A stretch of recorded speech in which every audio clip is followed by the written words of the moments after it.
LWE జాబితా నుంచి బస్తర్ పేరు తొలగింపు మావోయిస్టు రహిత ప్రాంతంగా ప్రకటించింది కేంద్రం. బస్తర్లో శాంతి పునరుద్ధరణకు సన్నాహాలు జరుగుతున్నాయి. మావోయిస్టు రహిత ప్రాంతంగా ప్రకటించారు ఐజీ.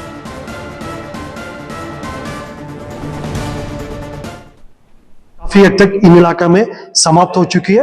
शेष इलाका में अभी लगातार हम कुछ शेष इलाके में नक्सल सिमट गए थे, जो छोटी छोटी पॉकेट्स में उनका सिमट गए थे. काफी क्षेत्रफल उनके पैर के नीचे से खिसक गई है. अभी संख्या बल भी उनका कम हो गई, उनके पास फायर पावर भी कम हो गई, क्षेत्रफल भी कम हो गए. हम नक्सल का जो ताकत को अभी भी कम आकलन नहीं कर रहा, उसका अंडर एस्टिमेट नहीं कर रहा. सावधानी पूर्वक हमको काम करने की आवश्यकता है. वो पूरा सावधानी तो हम लेगा, लेकिन उनकी जिस तरीके से उनका सपोर्ट सिस्टम, उनके कॉरिडोर बंद हो गए, उनके लॉजिस्टिक बेस समाप्त हो गए, जन समर्थन उनके बिल्कुल शून्य हो गए. इन सब परिस्थिति से हम पूरा अनुमान लगा सकता है.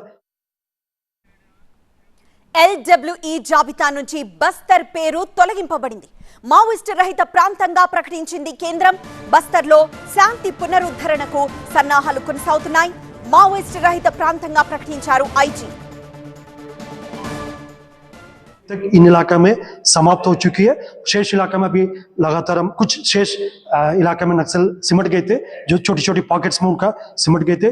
काफी क्षेत्रफल उनके पैर के नीचे से खिसक गई है. अभी संख्या बल भी उनका कम हो गई, उनके पास फायर पावर भी कम हो गई, क्षेत्रफल भी कम हो गए. हम नक्सल का जो ताकत को अभी भी कम आकलन नहीं कर रहा, उसका अंडर एस्टिमेट नहीं कर रहा. सावधानी पूर्वक हमको काम करने की आवश्यकता है. वो पूरा सावधानी तो हम लेगा, लेकिन उनके जिस तरीके से उनका सपोर्ट सिस्टम, उनके कॉरिडोर बंद